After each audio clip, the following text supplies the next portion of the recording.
Good evening and welcome. The Willmar Area League of Women Voters is a nonpartisan, nonprofit organization with a long history in this area and the state of Minnesota. I am Suzanne Knapp-Getzik. I'm a member of the local league and I'll be your moderator tonight.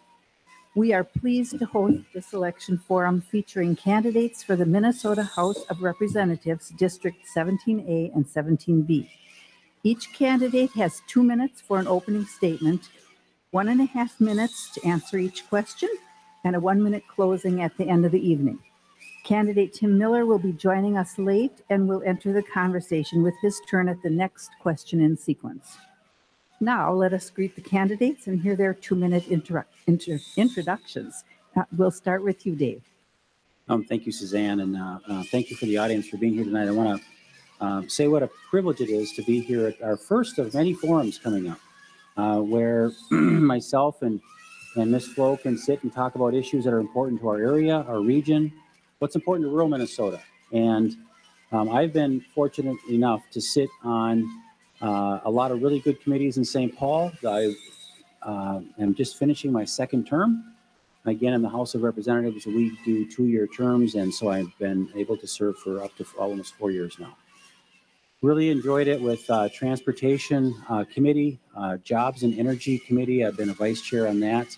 I'm on the Ways and Means Committee, along with health care reform, along with aging and long-term care. I've really enjoyed my time in St. Paul. I'd love to be able to go back. And what's nice about running for the House of Representatives, every 2 years, we have to go back for a job interview. And that's what we're doing today.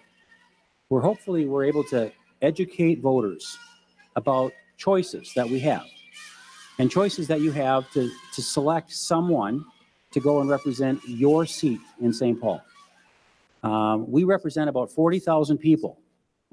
And it is a huge task to make sure that we do it properly, that we listen, that we understand the issues, and we also then try to make the best decision that we can when that time has come, when we have to push the red button or the green button on the House floor.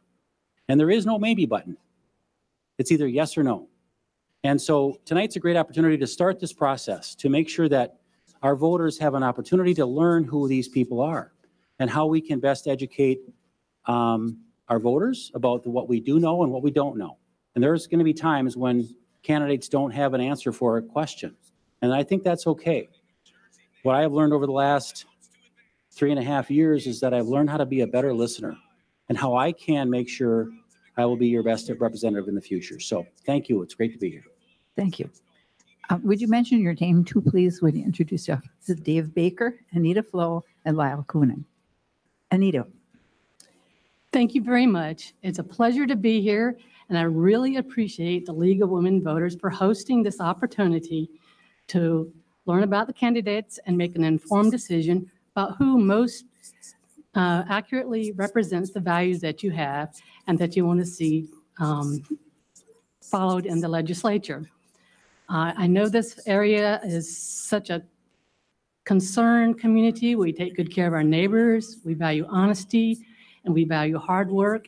And I know that I would love to enable these values to be represented and get legislation that will forward our beautiful economy that's going well, but it can use additional measures to support it, such as healthcare issues. We need to have affordable healthcare, and we have an insufficient number of daycare openings in Willmar, so we'd like to take care of that. And we need some affordable housing because the economy cannot grow unless these needs are met.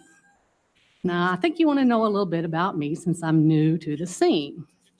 I'm Anita Flo. I live in Willmar. My husband is Dr. Kenneth Flo.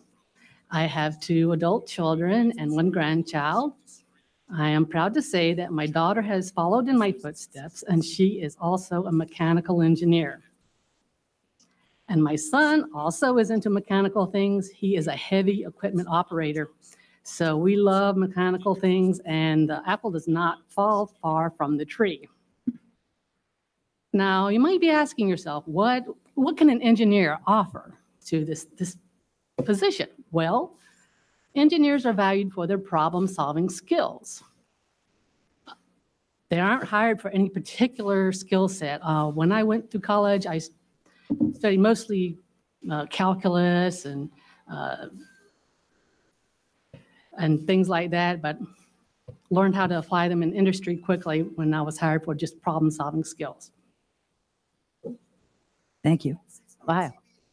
Well, first of all, I want to thank the League of Women Voters for sponsoring this forum. It's a good way to inform the voters on the candidate's position on different issues. So thank you for doing that.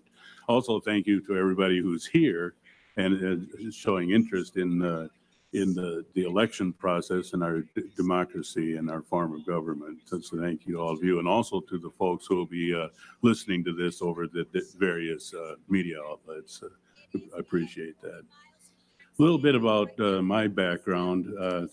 I grew up on my parents' dairy. I was actually born here in Wilmer, I should start with, I suppose. I'm going to start at the beginning. And I grew up on my parents' dairy farm and dairy farm myself for 27 years. So my adult life, that's what I did more than anything else. In 2002, I was elected to the House and served in the House until April of 2012, when I ran in a special election for the then Senate District 20, and then ran again that fall in the general election. And that time I represented Kandiyohi County also. I served in the Senate until the end of 2016, and now I'm taking a run at the House seat. In the district that I'm running in now includes Swift County, Chippewa County, most of Renville County, and a little bit of southern Kandiyohi County. And so that's the area that I would be representing if the voters decide to send me to St. Paul. But some of the issues that I think, well, there's a lot of issues that are important, but some of those that stand out, of course, are health care, education, that's another one, child care, and then, of course, the general economy. And Minnesota's economy is doing well, but there's people who aren't being brought along with. They're being left out of the advantages of the good economy. And I think that's something that the legislature needs to pay attention to also. Thank you. Thank you. Well, it's interesting to get to know you a little better and to get your introductions. And I think now it's time to start with the questions. And we'll start with you, Anita. And we're going to start with the littlest people. How can the legislature improve access and availability to quality and available and affordable child care for working families? Affordable and accessible child care is a very important topic. It's so important to people around here that the first mention I heard of this when I was door knocking was not from a parent. It was from somebody with no children, but was having issues at work because his coworkers couldn't find daycare. He was getting more hours and longer hours than what he wanted. So this is a quality of life issue for adults, parents, and children all around the economy. So to solve this issue, I think there'll be several approaches needed. One option would be to encourage larger employers to offer on-site daycare. That's very good for their employees. It builds morale. There is some issue with regulations that independent daycare operators have. They may need some assistance understanding, or maybe we need to listen to their input and come up with regulations that work better for them. And we'll just have to be creative and find many ways to solve this problem. Thank you. Lyle? Okay, thank you. And this is a big issue. In fact, it affects employment. A lot of people who would be in the workforce aren't because they can't find daycare. I think for solutions, one of them, and Anita mentioned this, was to form partnerships with business wherever possible. But of course, not all businesses can do that. Another thing to look at, and this of course affects state budget, is the state does help some families with lower income, and maybe we could expand that some depending upon how the budget process goes, but I would like to see that happen. And also regulation that I know that in Clark City where I live, there's a couple at least that I'm familiar with of daycare providers that quit because they just felt like it was way too much regulation. And especially since they weren't, the pay wasn't that great. What they ended up with at the end of the day wasn't that great. It was a lot of work and regulation. And so they just decided to quit. But this is something that's really important to the economy as a whole, I think, and that the legislature should be paying attention to. Thank you. Thank you. Dave? Thank you, Suzanne. Anita and Lyle have mentioned exactly right on that childcare is going to be one of our most biggest issues that we face in the next legislative session. As an employer, I am not getting enough employees to want to work for me because they can't find daycare. And I will tell you that I've got some very dear friends that run a daycare center in their home. And they have shared with me over the years their challenges of ongoing training and nutrition needs and educational needs and what it does to their home and what it does to their lifestyle, because they can't sort of just turn the switch off at 5 o'clock like a lot of folks want to do because they're still having a couple kids there. So running a daycare at your home has been probably more challenging today than ever before. And I think the state of Minnesota has done kind of a lousy job in making too many rules and too many policy issues so that good families like that want to run a daycare in their home, it's not worth it any longer. And it's becoming challenging for them. So they want to probably just, we don't have to do this anymore. And they might go off to do something else. And then we've lost 10 slots for infants and babies and second graders and 3-year-olds. That's the problem. We have to make sure that we provide some good incentives, but also we've got to make sure that the state of Minnesota gets out of their way. So if they want to run a good business, they can do it in a way that everybody feels proud and they want to keep doing it, but we have to make sure we provide more slots for kids, for daycare, childcare. I'm very focused on that issue next year. Thank you. For the next question, we'll start with you, Lyle. Transportation in our rural communities has become an increasing dilemma, especially for seniors and those in poverty. What can the state legislature do to address this? There's a lot of talk about transit, and transit's important to us too out here. What we see out here for transit is usually the small buses that are running around. But it's very important in rural Minnesota. In rural Minnesota, we have a higher percentage of unlicensed people without driver's license than the metro area does. And I suppose part of that is the reason because there's, the higher percentage of seniors here. But that is a big issue. Of course, I'm going to shift gears a little bit here. If you look at transportation as a whole, funding is a big issue also, including transit. And we need to be looking at different options for funding too, and probably do some brainstorming and see if there's some new ideas out there also. But thank you. Thank you. Dave? Could you repeat the question, please? Transportation in our rural communities has become an increasing dilemma, especially for seniors and those in poverty. What can the state legislature do to address these? I think, especially in rural Minnesota, these smaller CCT buses that are running around now have been very important to getting seniors and folks again to work that can shop, that can get to church. I think that's a good source of Minnesota taxpayer dollars that goes towards transit systems. I don't think, I'm one of the guys in St. Paul right now that doesn't believe we should keep expanding light rail. I think light rail needs to be a little bit more stable before we start expanding what's not stable yet. But I do agree that rural transit is very important. I'm proud of the support that our local transit system gets. We have to make sure that our seniors get to the doctor's office and again, get to their medical appointments and their shopping. So transit's a big issue. Transportation is important. The state of Minnesota takes in millions of dollars a year, and we collect it in a variety of ways. We were looking at new ideas last year that possibly put it on the question for the tax, the voters. Should we take the amount of sales tax that we're currently collecting for auto sales, tires, car rental and put that towards transportation. That would constitutionally dedicate that money to roads and bridges. I think that's a good idea. We passed it off the House floor. The governor did not like it. He vetoed it. So we weren't able to do it, but I think there's some new ideas out there for some new transportation. Anita. Thank you. I believe the transportation issue is one of the key elements of what holds people back into poverty. If you don't have the means to get to your job, then you obviously can't do it.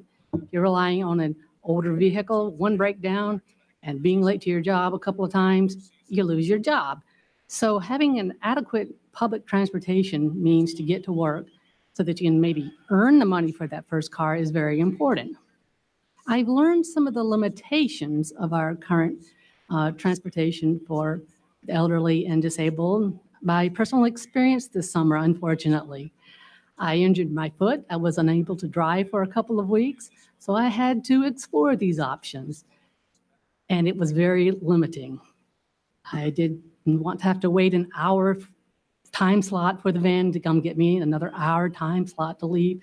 I cannot imagine this inconvenience if you're trying to get to a job and take your child to daycare and make appointments. I think we need to make it more accessible to people. We need to have evening hours, and we really need to make this available as a leg up for people who are working their way up and making their way in our society. Thank you. Dave, the next question starts with you. In light of the fact that most agree our Minnesota infrastructure of roads and bridges have deteriorated, what specific budget or bonding plans do you think could be agreed upon and passed to fund improvements? You know, that's a great question. I think that sitting on the Transportation Finance Committee myself, we have looked at a lot of ideas, again, through dedicated funding for roads and bridges, like I've already mentioned. I also think that our last bonding last bonding year was a very big win for us in West Central Minnesota, with $100 million being allocated to finishing the Highway 23 gaps that we're missing. And I also want to make sure a lot of folks get credit for that. There was a lot of people working on that part of that bonding bill that made that happen. And I think that it's a community win for us. But I think that looking at infrastructure down the road, we have to make sure that MnDOT has the tools to make sure that they are not overburdened as well with unneeded environmental issues that slow the process. I've been told that before the first mile of roadway, before the first blade hits the dirt, they've already spent millions of dollars per mile on just environmental issues that are yet important, but yet I think some people will say that it's overreaching and overdone because it's causing far too much damage to the project cost to begin with. We talked about an issue last year that we're now allowing contractors to carry more load with more axles and more braking ability, so that actually they can cut their costs by at least 5% on new projects and new roadways like Highway 23. So a lot of new ideas. We'll keep searching for those, but it's a very big issue for us in rural Minnesota. Thank you. Anita. Transportation is very core to our ability to have our economy run smoothly. And as an engineer, I want our roads and our bridges to be safe. That is just at the heart of what an engineer does. We want to build for a reasonable cost, and we want it to be safe and last a long time and have proper maintenance. In order to accomplish this, we need stable funding, reliable sources of funding. We don't need to play games every year trying to find this funding. It needs to be a priority and just there. As far as environmental concerns, again, that's a priority. We don't sacrifice our future by taking shortcuts. I have lived in a home that was affected by groundwater poisoning, and it destroyed the wells in an entire neighborhood, and it became a EPA Superfund site. So relatively small things can cause lasting damage that cost a lot of money to clean up. So caution at the start is very, very well advised. Thank you. Lyle. Okay, transportation and the infrastructure that's needed for it, of course, is very important to the economy, to jobs, to businesses. Here in this district, the MnDOT did a study with businesses, and it was kind of interesting. The issue they were dealing with as far as moving freight around was the roughness of the roads. And it was quite an issue. A lot of businesses and companies ended up driving it quite a ways out of the way to try and preserve their freight, just so they could find some smoother roads. And now I have a job trucking too, and I've done that myself, driven quite a ways out of the way. So it's a big economic issue for our area and for the state as a whole too. As for funding, I've said this before, but I'll say it again. I think we need to look at many different sources. It's going to take a lot of money. We can't rely on just a few sources, or they will get overloaded and there'll be a lot of pushback. It gets tough to get past politically. So I think we need to be looking at a lot of different sources, and the legislature should be carefully considering each of those options that would come up. Thank you. Thank you. And we'd like to welcome Tim Miller. Thank you very much. I'll read the question for you because I'm not sure you got it. I came in late to class. Yes, Okay. I did. In light of the fact that most agree our Minnesota infrastructure of roads and bridges have deteriorated, what specific budget or bonding plans do you think could be agreed upon and passed to fund improvements? Okay, that's a great question, and thank you for your patience in me getting here. I want to thank the League of Women Voters for having us here, and I thank you for that patience, and I apologize if I missed any of the other questions. So let's first be clear with one thing, that in this current biennium, we're spending about $4.8 billion in construction, in road and bridge construction in the state of Minnesota in this biennium. And that's been an incredible increase over the last couple of years. I think we increased this last year by about 400 million, about 400 million the year before that. We put money into local roads, towns under 500, or pardon me, under 5,000. I was part of that to make sure they get funding. And I think there's going to really need to be an emphasis on county roads. And I've been big on talking about ways to fund township roads. And I think Lyle actually spelled it out pretty clearly on some of the challenges that we have. Freight is a big deal out here. The smoothness of the road is real big. And that's some of the things that we're facing. As far as funding, increased funding, I have been very clear that I've been supportive of using the sales tax on the vehicles that are using these roads. That's a way that we can do that. And I think that, as Representative Baker also said, there are efficiencies that we need to bring into consideration. It's always difficult in the legislature. There's always need for more money in a lot of different areas. And it may seem like that pot is limitless, but it's not. And so when we have some pressures in certain areas that are a priority, transportation is certainly a priority, but we have to make sure that the efficiencies are there as well. Thank you. Thank you. Okay, the next question, we start with Anita. Farmers continue to deal with many economic pressures. What actions can be taken by the state legislature to help them at this time? I really admire our farmers. They deal with the uncertainty of the weather and the uncertainty of international economics. They drive our economy. We would be nothing without them. They provide the input for further steps along the industrial or processing part of food. Our farmers produce the corn, and then they go to the chickens, and then they go to the processing plant. So many industries around our area depend on our base of farmers.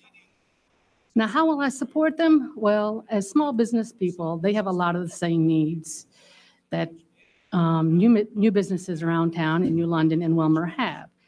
We need affordable health care. That the premiums are just devastating for farmers as they are for other small business people.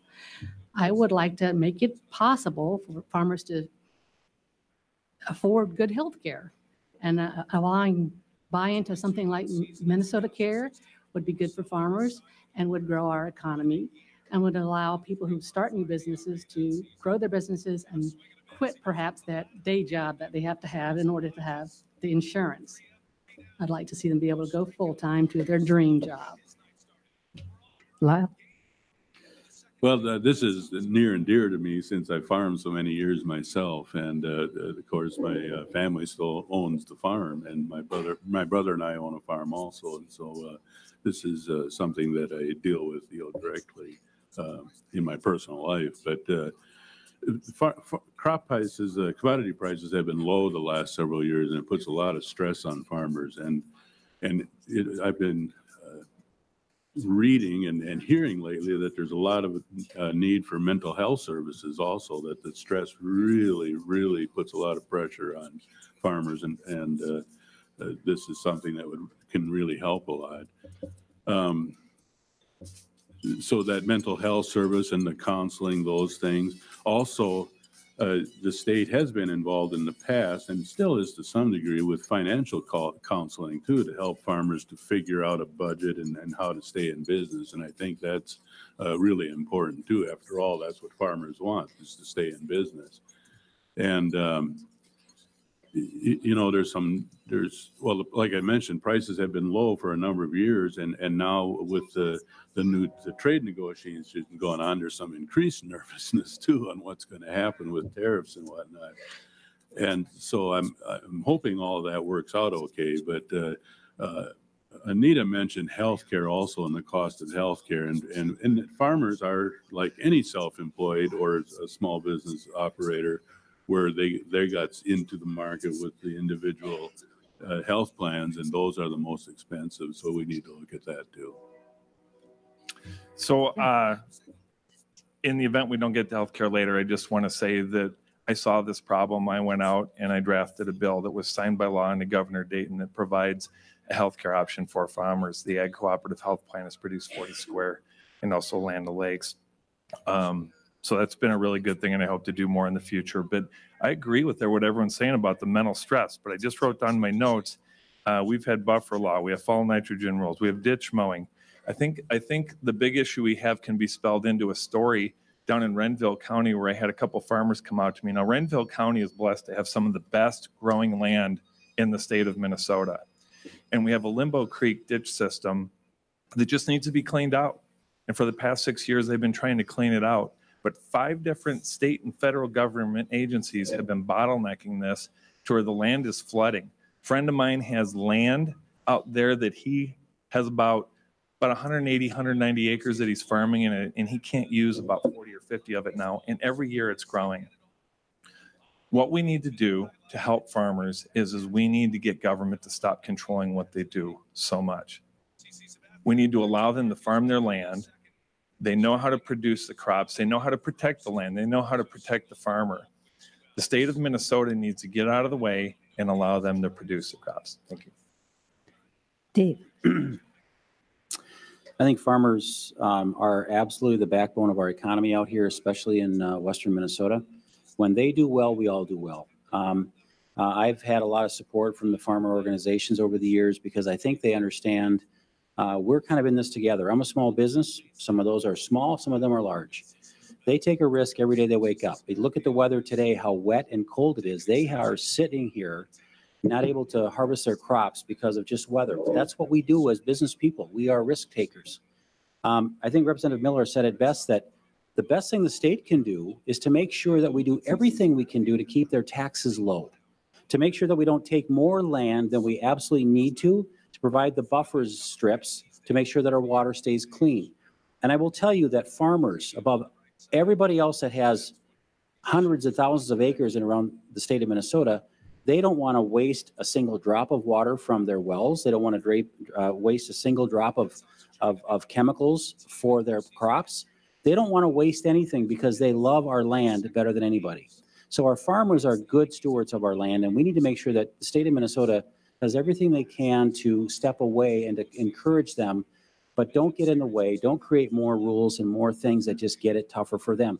Sort of like the child care we talked about. If we just understand we can't keep making policy to make things more difficult, the farmers will do fine. They're smart people. They will be able to succeed on their own and do very well. And I just think that we need to continue to do that for the state of Minnesota with the farmers. Thank you. Anita? Oh, did you start with this one? Yes, I did. Okay. You don't have to talk. You don't have to answer it twice. Well- Go again. I go again. You're like, okay, you want me to go again? I got some That's right. material here. The next question starts with Lyle. What are your ideas to support our aging and senior populations in Minnesota for safe, secure, and affordable housing options? Well, it's pretty clear that for the most efficient or cost-efficient way to care for our seniors is to keep them in their own homes as long as possible. So anything that can be done to do that, and of course, a lot of them will need in-home services to make that possible, to be able to stay in their own homes. But I think that's really important. And then, of course, there's other options along the way if once they have to leave their own homes. And Minnesota is getting pretty good at this, actually, and I think, but there's still room for improvement. Is to, as they leave their homes, to have options for the level of care that's needed along the way, so that the level of care and what it costs to take care of the seniors is in line, and we can look for the most efficient way to care for seniors that way. But it's something, you know, when you look towards the future, I mean, that's going to be a big item for the state and a big cost for the state. So we need to also consider trying to take care of all this as efficiently as possible also. Thank you. Tim? Oh, thank you. This is a very important issue to me. I was on the Aging Long-Term Care Committee in my first term, and I'm looking to get involved with that more because we have an aging population. And I had a great deal of experience with both my parents. They both passed away now, but they went through every stage, if you will, of independent living all the way to assisted care on down. And now I have my mother-in-law who's living with us. And while I wouldn't quite call her a senior quite yet, if she's watching, she really wouldn't appreciate that. But these are some of the issues that we're having to face. And in this past year, one of the concerns that have come up is the safety and protection of our elderly, you know, for the vulnerable there. And there is real good work being done that's moving forward on that. It's a little more complicated. We need to make sure that we include all the stakeholders. We certainly want families involved. We want the elderly groups involved. We want the care facilities involved in this because with the daycare problem, we had a problem with SIDS, which is a very serious thing, but Minnesota swung in too far in a direction that's causing problems now. So we need to be rational with that. Our biggest issue that we're facing with elderly care is what we're seeing in a lot of other different industries, and that's a labor issue. And we need to find qualified workers, people that want to work with them. We need to fund them good. I was part of the bill that was passed and signed into law that increased funding for our nursing homes, and I think we need to continue and put it at market value. And I think we need to continue that sort of thing because we need the best and brightest working with our seniors. Thank you. Dave? And Suzanne, if you could repeat the question again, please. Sure. What are your ideas to support our aging and senior population in Minnesota for safe, secure, and affordable housing options? I think, again, one of the committees I mentioned I'm sitting on again is the long-term health, the aging and long-term care committee. It's a subcommittee underneath the health policy committee that I sit on. We are spending a lot of time talking about how can we keep our seniors in their homes longer. I think Representative Miller also brought up a good point is to do that, we have got to find better ways to pay folks to take care of people in their homes with our workforce issue that we're having. We literally don't have enough bodies in Minnesota that can actually fund and actually staff the jobs that we have empty. If you talk to a lot of home health care agencies or owner operators like I have done over the last several years, they're short 5, 6, 8, persons to deliver the care, deliver the services that they want to. They can't take on more clients in their homes to help them with some light cleaning or some light cooking, some light medical issues, because they don't have the ability to find people. That industry is grossly underpaying folks because we don't reimburse those folks well enough. We need to find a better way to do that to keep our seniors at home longer. And when they do leave home, we've got a nice transition with quality living facilities and quality home places that assisted living that are actually, they do have some rules to follow. They do have some issues that they need to make sure that if they sell it and they say we have this and that for their new operations, that they actually deliver on that. We heard some really sad stories last year. We need to make sure that folks that are in this business are doing what they say they're supposed to be doing. And so that's something that I want to work on a lot this upcoming session. Anita? Caring for our seniors is a priority. They have done their life's work in caring for their families and having productive jobs and building our economy. We owe it to them to give them a safe and happy retirement. Unfortunately, we have not stepped up to the plate yet and provided oversight in facilities other than nursing homes. We need to give oversight into retirement homes so that we can feel good when our elderly relatives need to go live there. As Dave mentioned, we need to fund our workers so that they can afford to work in these facilities. And when we do get workers, we need to keep them in this environment in the city by making sure we have affordable housing and daycare for them while they go work. And so all these things tend to work together. When I talk about affordable housing, I think we should include the need to have a housing that will accommodate larger families.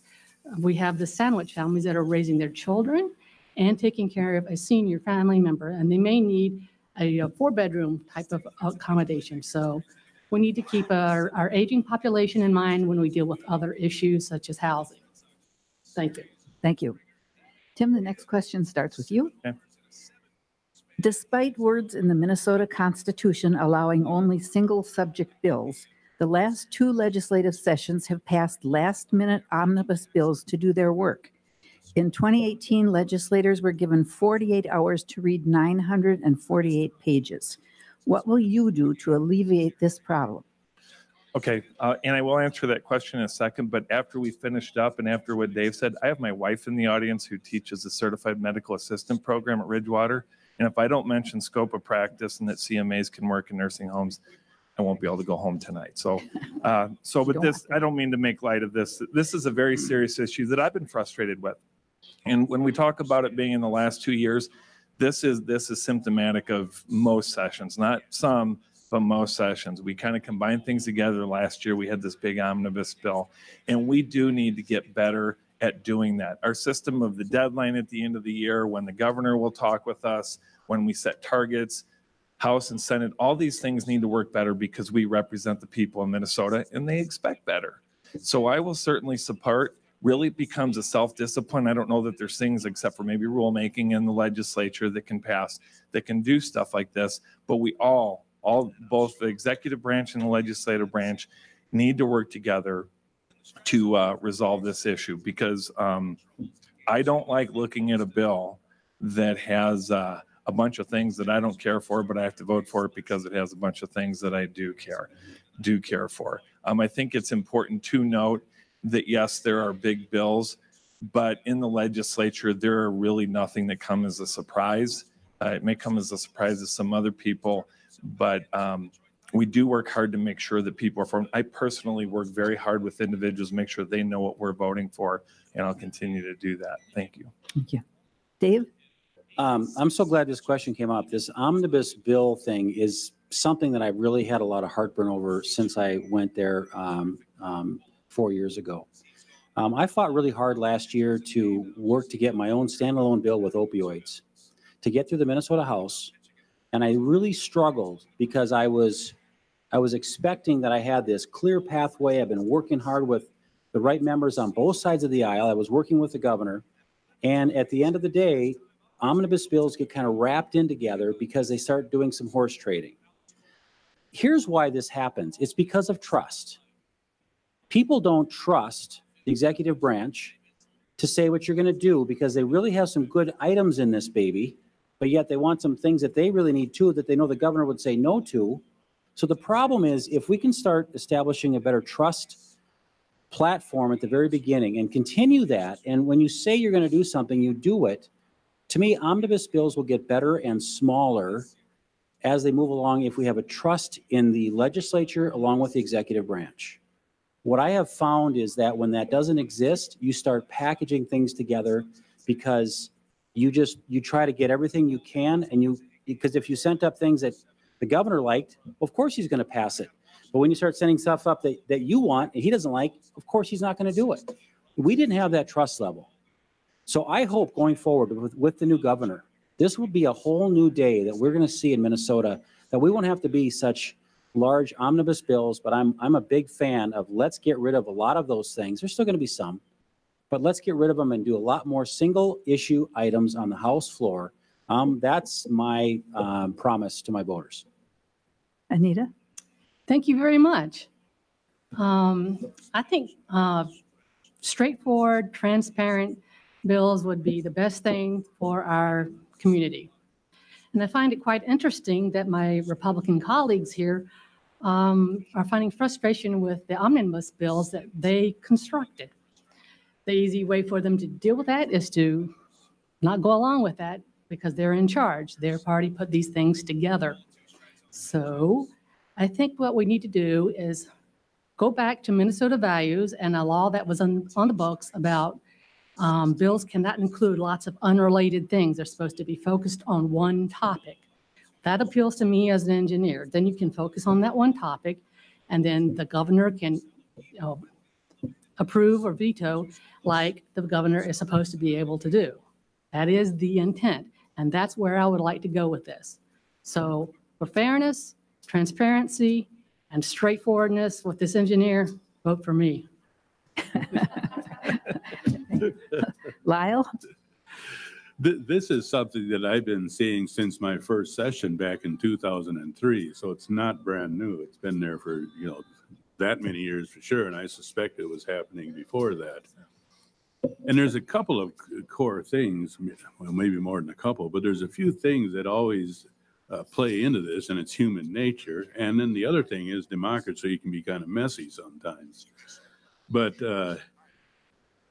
and I think our forefathers set up our former governments to try and keep a change from happening too fast. That's the way it looks to me. So some of this stuff is by design. Now, I'm not saying that putting, making one finance bill or huge finance bills in one topic area is the right thing to do. But it's just a little bit of background on, at least in my opinion, how some of this happens. Dave mentioned trust, and I think that's really important, and that can be tough. It can be hard to do. The other thing is the willingness to compromise. And then there's one more thing, is that I think that legislature and citizens have to think more long-term. When I first was elected back in 2002, I was talking to a former county commissioner, and he told me, well, we were on this very subject on how the government works, and he told me something I'll never forget. He said, think of government as a huge ocean-going vessel, and if you can turn it 2 degrees, you've been successful. And so with that in mind, I think that a lot of this is set up intentionally by our forefathers to be a little slow and cumbersome, but it's going to take trust and the willingness to compromise. Thank you. Ready for the next? Starts with you, Dave. What is your position in securing driver's licenses for undocumented immigrants, and can you explain it? Sure can. Very important question for our area here, especially in Western Minnesota, when, again, we've got a lot of folks here that are not documented residents. They are living here. They're actually working here. They're actually living a good life. They're working and they're paying taxes because they get an FEIN number from the federal government. We get hung up on this in this conversation because we think that if you're undocumented, that means you're a bad, probably a crime person who's causing our system a lot of problems. I don't see it that way, and certainly don't put the blanket on all of that. We've got our problem folks that are not registered to be here, and they should not be here.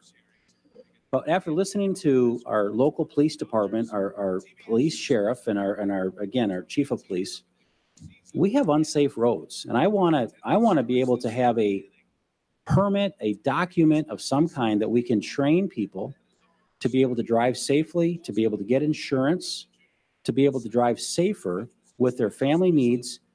If they are good residents in standing, if they have a job, we may want to do a license permit or a license kind of a system where they have to come in every year and update it. So we know that they're still here. They aren't moving around like our current system is every 4 years. Make it different. But I've been one of the members of the House Republicans that have said, this is something that I think is important to talk about. And I've shared that with our team. I think it's important to listen to this because I've learned from my sheriff and my police chief, this is the right thing to do for safety for Minnesotans. And Anita? Thank you. As I've mentioned before, safety is always a priority for this engineer and is always at the top of my planning list.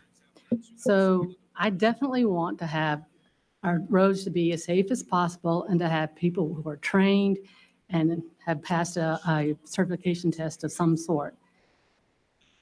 There are several, possibly a lot of undocumented, hardworking people in our community, and they need to go about their business and take care of their families, get their children to school and to their appointments without excessive worry or causing danger for the rest of us. So I definitely support some form of testing for the good of the community. Thank you. Lyle?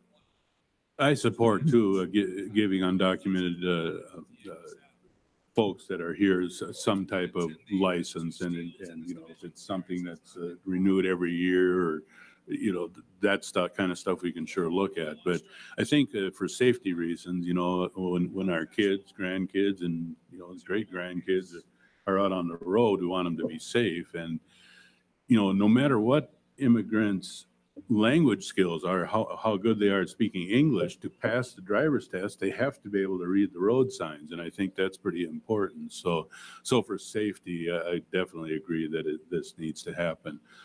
Also, I think just for the economy, many of them have jobs, and for them to be able to get the jobs, you know, when they're supposed to be there, that they need a way to get there and to be able to drive and need a license to do that. Some drive without a license, but the problem with that is then you got uninsured drivers on the road also. So I think that this needs to happen. I hear some arguments say, well, the federal government's got to fix the immigration issue first.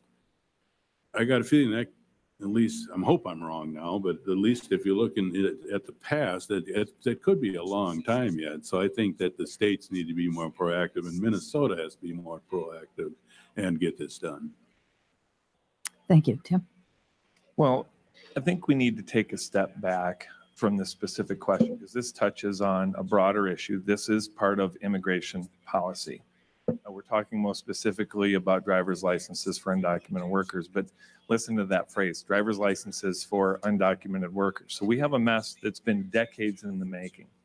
And I agree with Lyle that we're not going to be able to fix this overnight. But the struggle that I have is what we try to do is we try to do either shortcuts to try and fix a problem that tends to layer itself. I always say that bad policy followed by new bad policy doesn't make better policy. And so the fact is we have undocumented workers in Minnesota, and we have undocumented workers who are driving on the streets of Minnesota. And I want to pause for a second and at least acknowledge the fact that there's something wrong with that formula. And when I've talked with some minority groups who come more from, you know, whether it be Latino or some other groups, our policy on what gets them properly documented is completely messed up. And we can't fix that in the state of Minnesota. And that's why there's this tension here, because in the state of Minnesota, we do driver's licenses, okay? We need to find a pathway to make the road safe. I don't disagree with that.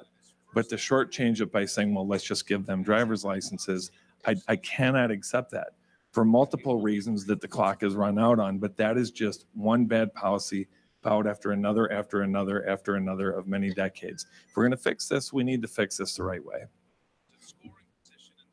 Thank you. Anita, how important is mental health and chemical dependency coverage in any health insurance plan? Well, in one word, very important. Okay, that's two. Well, you can't separate, you know, the needs of the mind from the rest of the body. It's a good health insurance program needs to cover all of our needs. We can't predict what needs we have, so when we sign up for healthcare insurance, it should cover anything that might happen: cancer, mental health issues, chemical addictions. All of these things should be covered and should allow us to find prompt treatment within our communities. We may need to build more facilities or fund them adequately, but more importantly, we're going to have to make these insurance programs affordable to more people and get more people enrolled. That way we can have prompt treatment for people who find themselves in need. This comes back to our farmers who are feeling additional stress and are at risk for bad outcomes. I hesitate to even use the word suicide, but that's on the list of things that might happen. So I want to make sure that all vulnerable people, farmers and others in our community, are covered adequately and can get the care they need when they need it. Thank you. Thank you. Lyle? I think it's very important. You know, if we look back on, and I can think of my life, I look back to the 60s and 70s. It was real easy to see if somebody had a physical health ailment, you know, a heart attack, or was fighting cancer, those types of things. Everybody does, nobody argues it's easy to see. Mental health issues and even sometimes chemical dependency issues aren't so visible or easy to see. And for a long time, there was this feeling, oh, I just shake it off. You just need some discipline, you know, and take care of it. So the issue of getting that coverage at the same level as physical health is something that's been going on for, you know, many decades now. But I do think it's very important. And here in Minnesota and our society in general is getting much better at this. That doesn't mean we've arrived yet. I think we still got quite a ways to go. But I do think we're headed in the right direction. And as the society and, you know, and just people in general begin to understand this better, I think it'll be a lot easier to get to just for insurance companies to cover those. I shouldn't say it'd be easy for them because, you know, there's business plan to take care of there, but it'll be much more expected and normal, and so that the mental health and chemical dependency coverage would be the same and just as expected as coverage for physical ailments. Thank you. Tim? Well, I can tell you, coming from a family that has a long and broad history of mental health issues throughout my family, this is very important to me. And because of that, I have stepped up, because in Minnesota, we have very big challenges in this area. I think when we moved from the big state hospital model and changed it, we left some gaps. So I'm the vice chair of the Ag Finance Committee, and we funded mental health for farmers. We did bonding this year for new facilities, understanding that maybe we stepped a little bit too far back from some larger facilities to address some of the bigger issues in mental health. But one thing I'm also very concerned about that we have to work with the health plans on is, I know people that are in the mental health profession, and the reimbursement rates are just dropping off. They're just going lower and lower and lower, and it's becoming more and more difficult. When we already have a shortage of mental health professionals in Minnesota, the funding for them is becoming less and less. And as you've heard from everyone else on this panel, I'm going to say it also, is that we've realized over the years that your mental health, we always looked at physical health, as Lyle said, but there's very real mental health issues that we have to address. And if we can't fund those professionals, we're going to have even less in the state of Minnesota. And I think we need to deal with that as well. Thank you. Dave? You know, mental health, substance abuse is obviously something that we've worked on a lot with the state on the healthcare policy committee that I sit on. Very personal to me because mental health is so tied to addiction and substance abuse that this opioid crisis has really thrown into our communities like we've never seen before. And for me, pushing legislation hard. When I first went to St. Paul back in 2015, I demanded that when we build a new CABS hospital, the Children and Adolescent Behavioral Health Hospital here in Willmar, it was going to be rebuilt here in Willmar. I was not going to let this hospital go to the metro, which is where they want it to go. We have currently a great staff out there helping the most sick kids that are struggling with hurting themselves or hurting others, but they are the most severe kids in our state of Minnesota. We only have one hospital, and we're building a brand new one here next year, and I'm so excited about that. I am going to fight for mental health because I know It's going to mean a lot to my family personally. It touches so many people with depression and addiction and just the dementia. It's all about mental health. And we used to say, well, what's wrong with you? Why don't you just stop doing that? Stop taking those pills. Stop drinking. Why aren't you happy? Just be happy. We have learned so much over the last several years about how this disease is affecting people, and I will continue to fight for this because it's the right thing to do on a parity with other issues with our healthcare. Thank you. Lyle, next question starts with you. Should municipalities be authorized to set minimum wage for their own communities?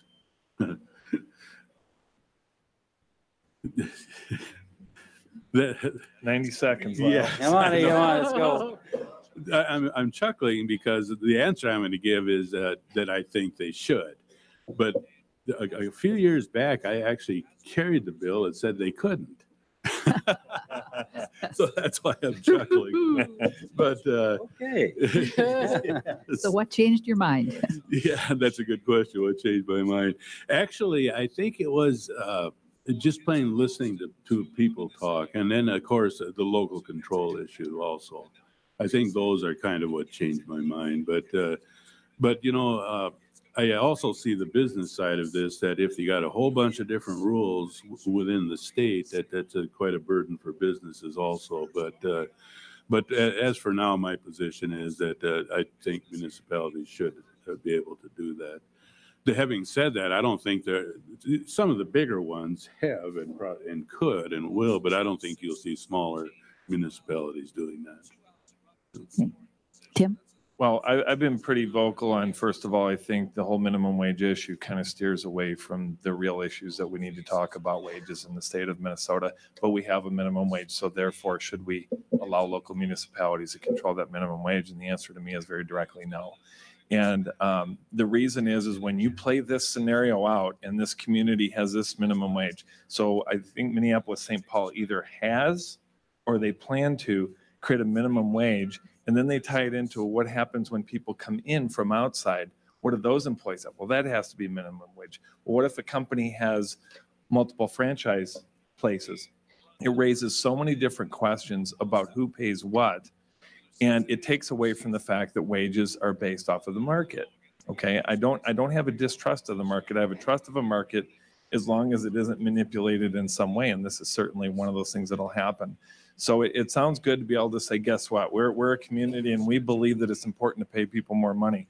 Well, that's good. But how are you going to affect how that plays out in the rest of the state when we already have a labor shortage problem, when we already have difficulty in our small communities keeping people there in order to work? This is something that has a nice tone to it when you talk about it, because who doesn't want to pay someone more money? But you are really delving into an area where you're going to mess up some market forces, and there's going to be some challenges for businesses that I don't think they can overcome, and I think we would regret it if we moved in that direction. Dave? So the minimum wage question, and should local communities have their own rates for minimum wages? And I would, again, I'm on the committee that kind of directs this conversation, the Jobs and Energy Committee.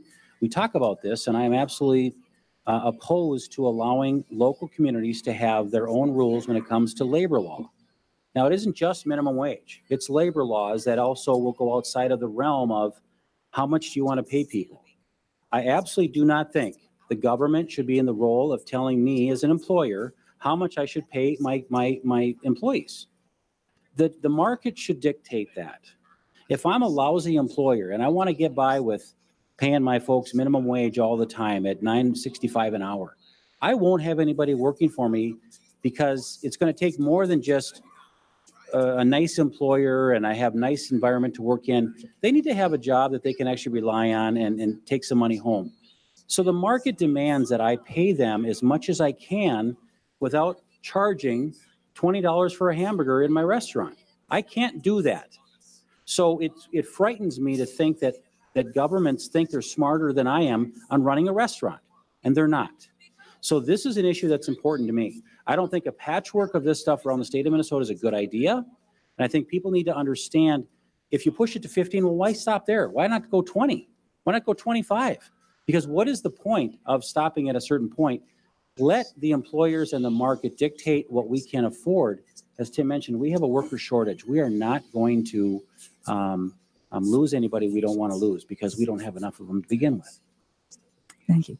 And Anita? Thank you. I think this topic of the minimum wage points back to the ability to afford daily needs such as housing and daycare. In some areas of the state, such as the Twin Cities, the cost of living is higher, rent is higher, and many things cost more. And I feel that the leaders in these cities have the best interests of their community in mind when they consider having a higher minimum wage. They're not foolish. They want to attract business. They want to keep businesses, and they want to be fair to the businesses. So I respect the leaders in other cities and then what they see as the needs in their communities. And I think they should have the flexibility to have a minimum wage that will grow their businesses in the area and let people have the housing that they need. They can afford it without perhaps subsidized housing. If they don't have a living wage, then we wind up with needing to have subsidized housing. It's got to come from somewhere. We have to house people, and housing and daycare are part of the equation to have employees in an area that will grow the economy. Thank you. Okay, the next question. Tim, it starts with you. Okay. Should municipalities, whoops, I just didn't throw that one away yet. Oh, rats, I already know my answer to that one. Yes. Okay, the next one is on the environment. What will you do to help Minnesota with clean air, clean water, and wise land use? Well,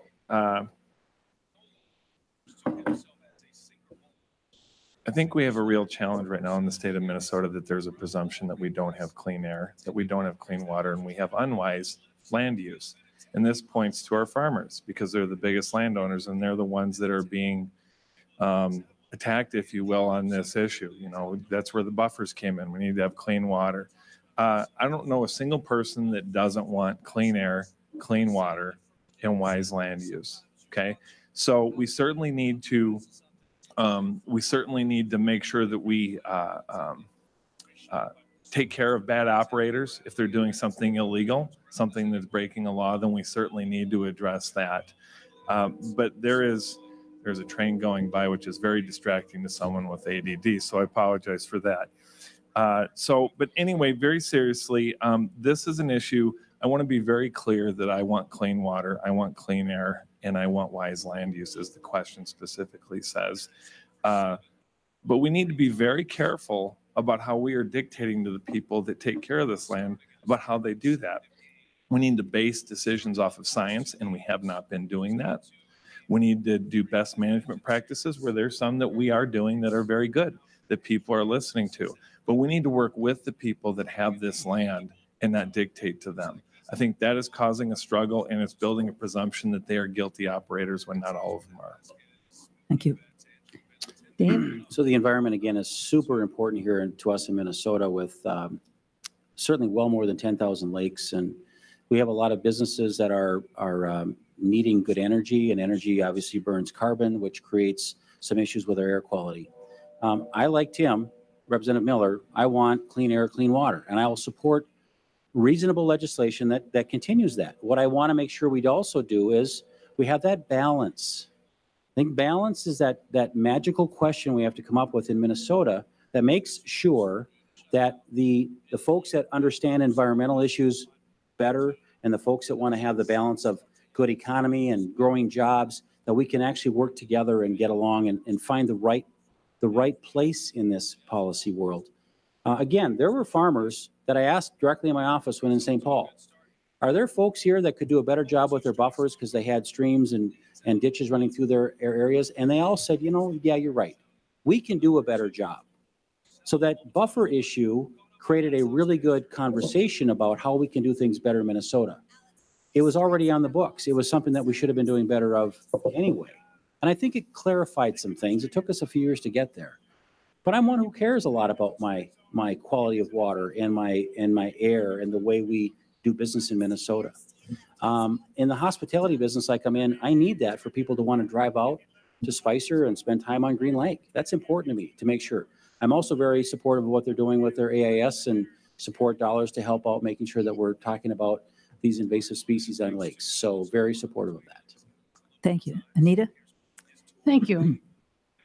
I have to admit that this issue of development and preservation of the environment has been a very important part of my life. My father was a landscape architect, and he spent a lot of time in his career developing new properties for industry or for subdivisions. However, he also spent a large amount of time preserving nature and wetlands and vulnerable areas for future use. He is quite the hero in the area in which he worked for what he manages to do, which includes a park that has, I don't know, 7 or 8 parks connected by walkways and riding paths. So he was always talking in his work about this tension between development and preservation and how you had to balance it so that you had a good quality of life for a community. And there was always conversation going on, so many meetings with developers and with others. And that's this kind of thing that we're going to have to work on here, is continuing this conversation between developers, in this case, farmers, and preservation. All parties must be at the table, and they must feel like they're being heard in order to get something that will work for everyone. Lyle? Well, I'm of the mind that we can do both development and protect the environment, and I think that's important. But it's also important that both are kept in mind. We can't be working with one without the other. So they have to be in tandem. And this is for the advantage of the economy and the environment. Now, when I'm going to talk about farmers now. I'm a farmer and I'm most familiar with that. When I talk to farmers, it's so interesting to hear the viewpoints of farmers that are, in their 60s and 70s, those in their 40s and 50s, and even the younger ones, and how they look at this. And after listening to the younger farmers, they're much more receptive to ideas of being able to help protect the environment while they're farming. And I think that's so interesting. Also, technology can help with that process. We have in agriculture and farming now, we have precision agriculture. That helps with water quality. We also have the tillage systems. If you go back when I was growing up and when I first started farming, everybody was using a mobile board plow, and we had black soil out there all winter. Now you see chisel plows and minimum tillage. And with those younger farmers, when they look into the future, they see themselves doing no-till farming before they retire. And I think all of that is so interesting. So I think the future is pretty good when we talk about this subject on getting the two to work together. New question. Yeah. Did you get this question? Yes, you did. Okay. Dave, we start with you this time. What is your position on voting by felons living in the community who have successfully fulfilled their probation and parole goals? Great question. I support that. I'm a guy who believes in second chances. If you have made some mistakes, but you are out of prison and out of incarceration and you are actually out in society trying to put your life together, I think your voting rights should be reestablished. I think you should be able to vote if you want to pay attention to the issues. There's no reason why anybody that's out there that's again, a legal citizen, a member of our great country, if you have paid your debt to society and you have made it right again with the courts, and you are just even on probation, I still think if you're on probation, we have said you're safe enough to be amongst our citizens. I don't see any reason why that person should not be allowed to vote, to be part of the process. Again, they're going to have other issues that they can have. They shouldn't be able to have a gun, and they shouldn't be able to do other things if they're still in the felony level of their probation. But when it comes to voting, I really believe, and again, the young voters are really getting me excited because they are getting engaged like I've never seen before. Part of this is to make sure that folks that need a second chance, that need to get a job because they're out of prison, but my gosh, they should be able to vote because they have a voice, they've paid their debt, and they should be ready to go. Anita. Thank you. Oh, I definitely believe that felons should be allowed to vote once they've done their time. But that's just the start of getting them back into society. They need help finding housing. They need job training. They've been away from their families. They need to reconnect with their support system or build new support systems. I cannot imagine having spent time away from my support system and then just being thrown back in. So we need to work to find ways to welcome them back into society and work them into productive membership in society. So it's very small thing that make them feel welcome to let them vote again, but it should not be the end of it. We should keep on working to find better ways to assist people in becoming productive again. Thank you. Thank you. Lyle? Yes, I support restoring voting rights to felons once they have done their time, paid their debt to society. That this citizenship practice of voting should be restored. It's something. Well, let me try and put it this way. You know, there's a lot of nervousness with some people about this, and you know, you never know what they're going to do. Well, if the truth of the matter is, if they reoffend, they're going to lose that voting right again. So I just think it's a good thing to do that once they pay their debt to society, that we give a second chance and allow them to vote. Okay. Thank you. Tim? I think it's important where we draw the line, and so I'm going to punctuate that. We, a couple of years ago, we were talking about this in the legislature, but the real push was to bring back voting rights while someone's on parole or probation. And so I talked with a friend of mine, Randy Slater. He's a judge down in Renville County. And I said, what do you think of this? Because I actually was I was in the balance. I was kind of torn with this. And what he said to me was very important, and I'll never forget. He said, and it was kind of intimated here with some of the other answers, but there's a process in which we want to make sure that we bring them back into society as productive citizens.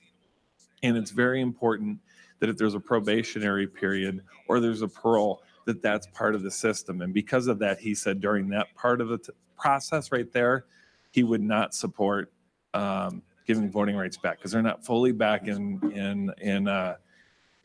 with the mainline society.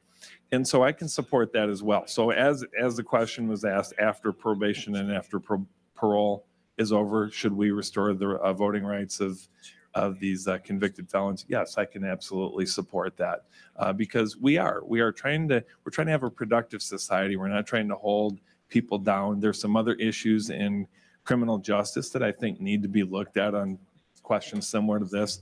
And as long as they have served their time and served society, then I think we need to bring them back into that society. Thank you.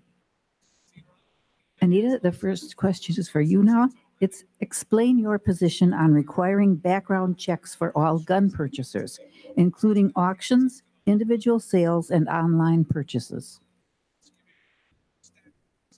I definitely support some improved protections for our citizenry from irresponsible gun owners.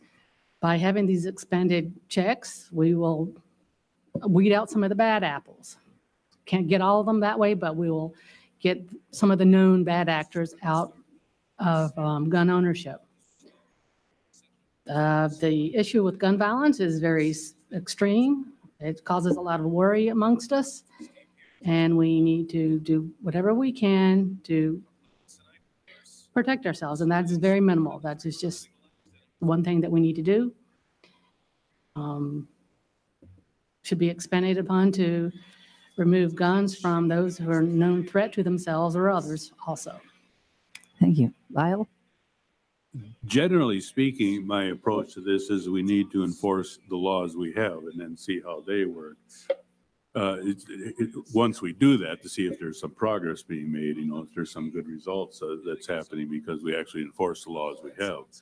But having said that, I do think there needs to be improved screening for mental health issues. And when I say that, I want to be real careful because the majority of people with mental health issues are victims. They're not the aggressors.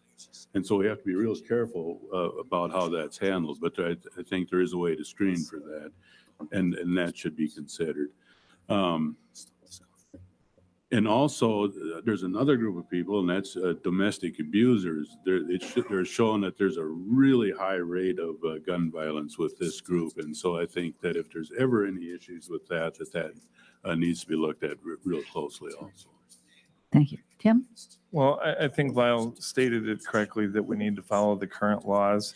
And some clarity needs to be had when we talk about background checks, because there already is background checks on all purchases of handguns. Okay, that already exists, whether it's online, whether it's in these shows, all these different things. What is intimating is an important added word on that: universal background checks. And when you go into the universal background checks, that brings in another word, a registry. Sorry, I was looking at my notes here. And I don't support a registry of people that own guns. These are law-abiding citizens. The Second Amendment is very clear that law-abiding citizens are allowed to own guns, and we don't need to control that. And so if we follow the current laws, we are already following probably 98, 99% of what people are asking when they talk about expanded background checks. And the universal part, I don't know that most of the people even understand what that is. Once they become informed, then we'll have that discussion. I do want to contradict Lyle on the mental health, the domestic abusers. We certainly want to make sure that everyone is safe. My concern is, I'm going to give a quick example in the limited time that I have, is I have a son who likes his guns that he owns. He says, I can understand the mental health part. And I said, Josh, do you realize that when you had this incident 5 years ago, based on what they're talking about, you would not be able to own those guns that you have right now? So it's a real slippery slope, and it's a broad brush to say mental health. If we can define things out of who's truly dangerous, then let's address that issue. But that's a very difficult area, and I don't think I'm so quick to just say, well, for mental health or for abusers, we're going to take guns away. Thank you. Dave? Thank you, Suzanne. Again, I think a lot of what has been said here is something that I would agree with too. We have a lot of laws on the books right now in Minnesota that are pretty good when it comes to gun issues and how we manage that. Can there be improvements? Yeah, I think there can be. We need to talk about, though, that, as I mentioned earlier, with the balance. We've got some folks who want to go too far with who should have a gun and who shouldn't. Now, again, our founders were very clear about this, that everybody should have the right to defend themselves. We have issues of if you come into your residence, and do you have the right to use a weapon to defend yourself? There's a lot of questions about that. But I think this mental health issue, background checks, is important to understand better. And how we are going to look at this going forward is going to be important. I have been listening to a lot of people in our area about this issue. It's important. And I'm listening. I know that we don't want anybody hurt, but we also spent a lot of time talking about this last year in the legislature when it came to our schools and how we can make sure our schools are safer, because that has really catapulted a movement that we need to pay attention to. And we need to make sure our most vulnerable residents, our children, our students are going to be protected. So we want to make sure we have smart gun laws. I think a lot of them right now are on the books. We have to make sure we take care of what we have now. If there's expansions of that, I'm there to listen. I'm there to understand. I'm there also to talk to my residents back here as to what they want as well. Thank you. The next question is on prisons. Prisons have been in the news both for being overfull and not receiving funding to hire adequate numbers of personnel. Explain your position on funding our prison system. We'll start with you, Lyle. On funding the system? Mm-hmm. Well, yeah, if we're going to hire more prison guard, it's going to take more money, of course, so the funding has to increase. And I have to take this opportunity to talk about the prison in Appleton also, since that's in the district that I would be representing if I get sent to St. Paul. If the state were to buy that prison, that's been in the works for a while, that would help take care of some of the overcrowding issues also, that as far as facilities go. But again, I know this takes money, but the answer to the question is the funding has to be increased for both employees in the current system And then, of course, if we expand the state system to Appleton, that takes money too. But that would be my answer. Okay, thank you. Tim? This issue is very important to me because, as Lyle mentioned, the Appleton prison, that's in my district. And when I was first elected, I'm going to make this a top priority. Now, my top priority back then was, what can we do with this facility? But Minnesota came forward. The Department of Corrections said that they have an overcrowding problem back then, and their solution was to build something new. And I said, we have a perfectly good facility out in Appleton. Let's do that. And that's been a struggle since then. I'm very encouraged. We have the future governor, Jeff Johnson's going to be out at the Appleton prison tomorrow with me, and we're going to look at that as a viable option. We've had 2 recent deaths of guards because of overcrowding and because of lack of staffing. We need to protect the citizens, but we certainly need to protect the people that are protecting us from these bad guys, okay? And we need to do that. And so I will certainly support funding. I think the important thing is wise funding. The Appleton prison is going to be a fraction of a cost of building something new.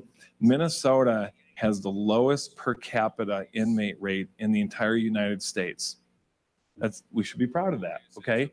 But the reality is that it is growing, and we have an overcrowding issue, and we need to address that. One of the other challenges I'm concerned about is when we've talked with these guards, we've increased funding, and they say, we are not getting it. It's going to administration. We certainly need to make sure that we fund the guards who are protecting us from these bad guys. Dave? And I want to carry on with Representative Miller has been saying. I do not sit on Public Safety Committee. That is where, again, a lot of these funding requests would come through. What I have heard is the funding requests have increased, and they're not getting to where they need to get to. That is going to be an issue, and especially now with the 2 loss of life in Minnesota that we've all seen over the last 12 months. It's been a tragedy. And if that's something that can be handled better in a different way, that agency has to be held accountable for what happened and how it was managed. But what I do have a problem with sometimes is when something tragic like that happens, and they always want to blame folks, whether it's the governor, whether it's the legislature, that we didn't get our money.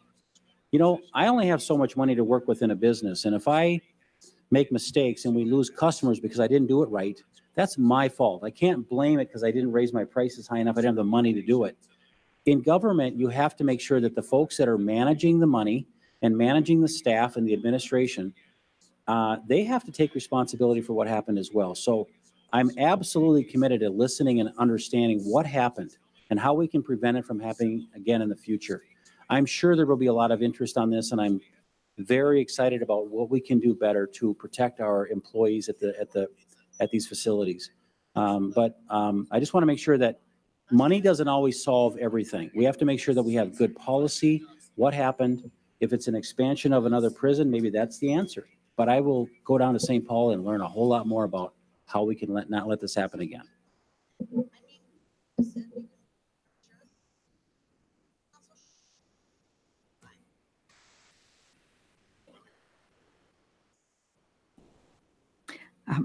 Flo, would you like me to read it again?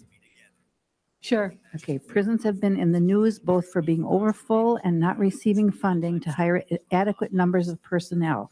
Explain your position on funding our prison system. I would like to deconstruct this issue that I hear 2 words: dangerous overcrowding. In the short term, we obviously need to fund the prison so that there is no danger to the inmates or to the people taking care of them.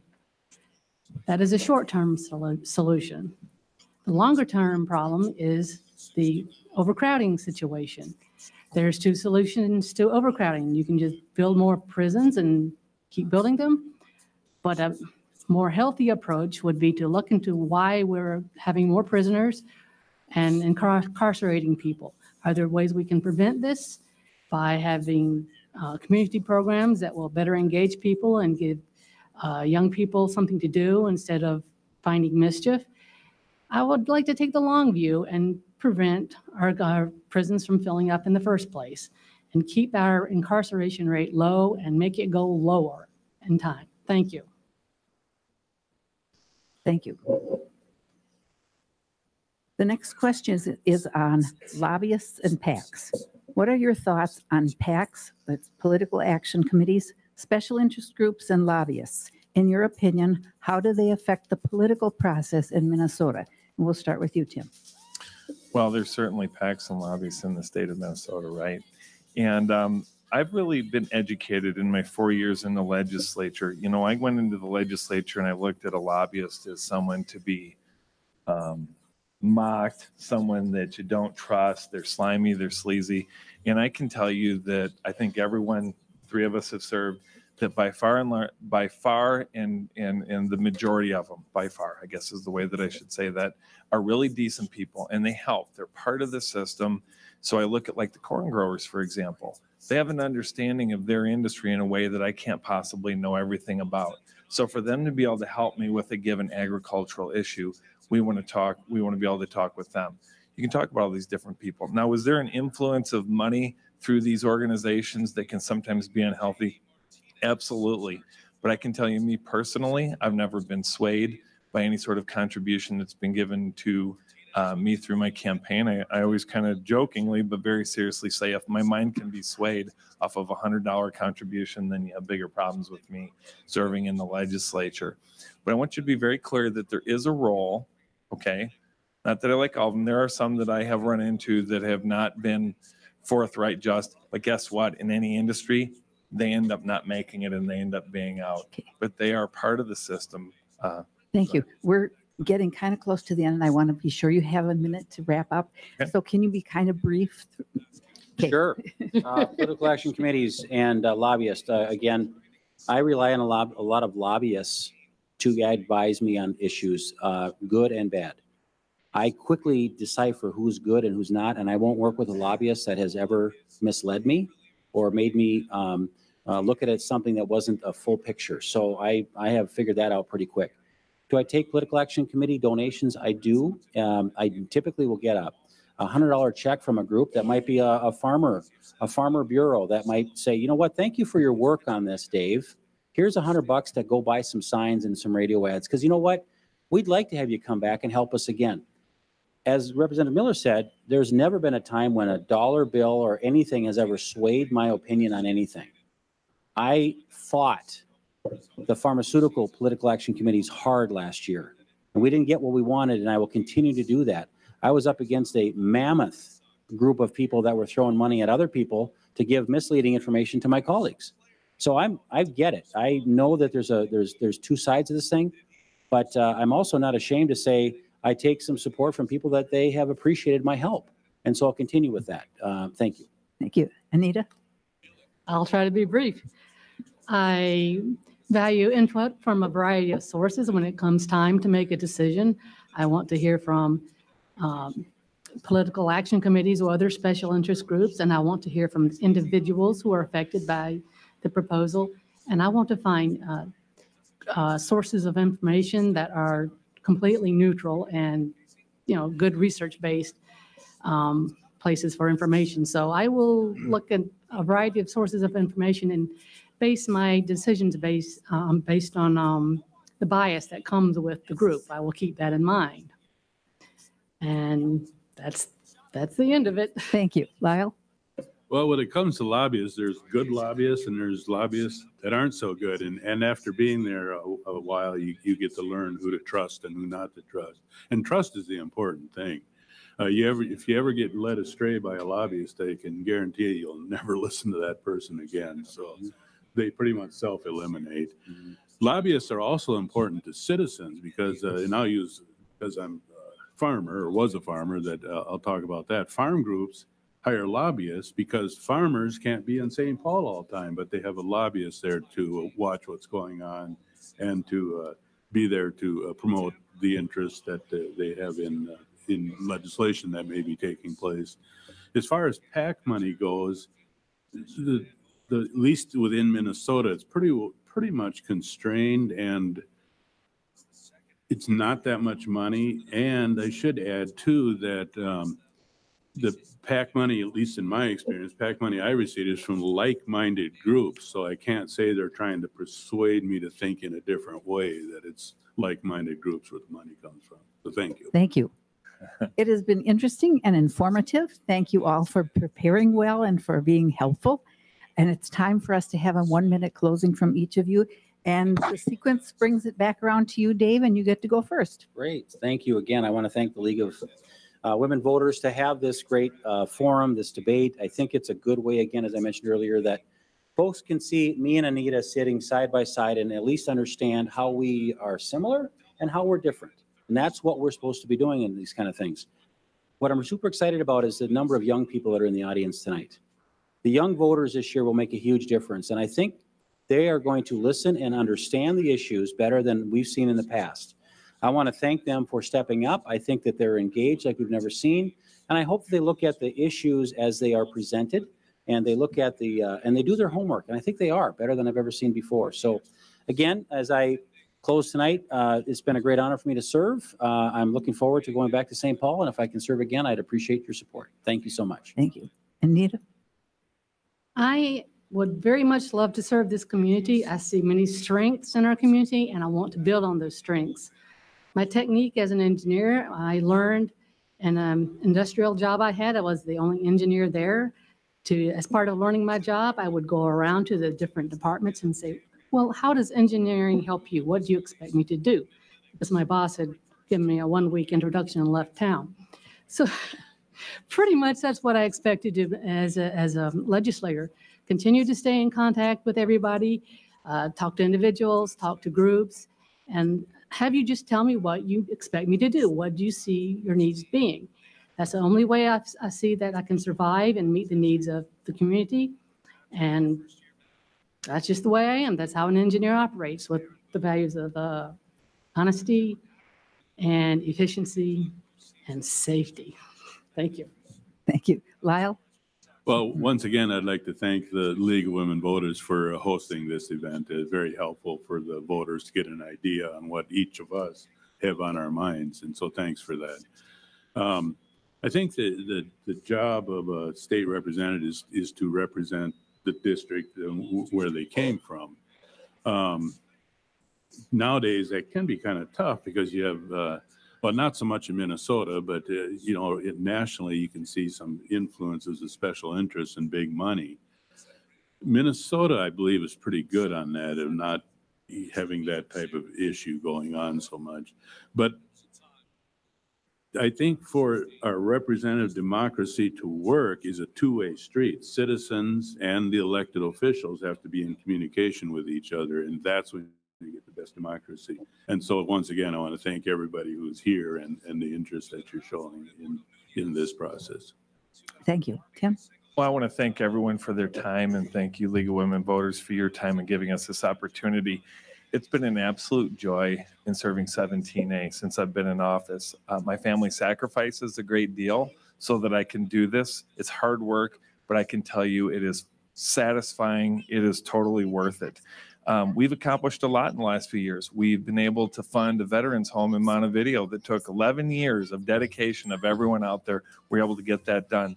Dave mentioned earlier the Highway 23 project, which is absolutely critical for business out here. My Ag Cooperative Health Plan, which addressed the issue when the Affordable Care Act basically caused the individual market to collapse. We're able to do something there, and I look forward to do more of that. I believe in the term representative, and I think about that word, and I think it goes both ways.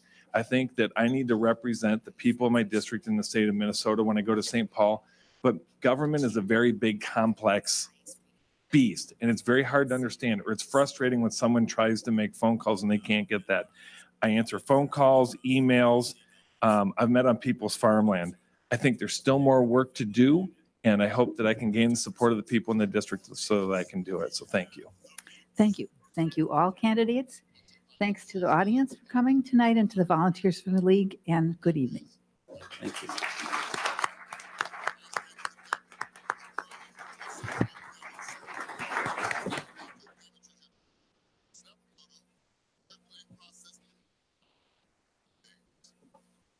Process.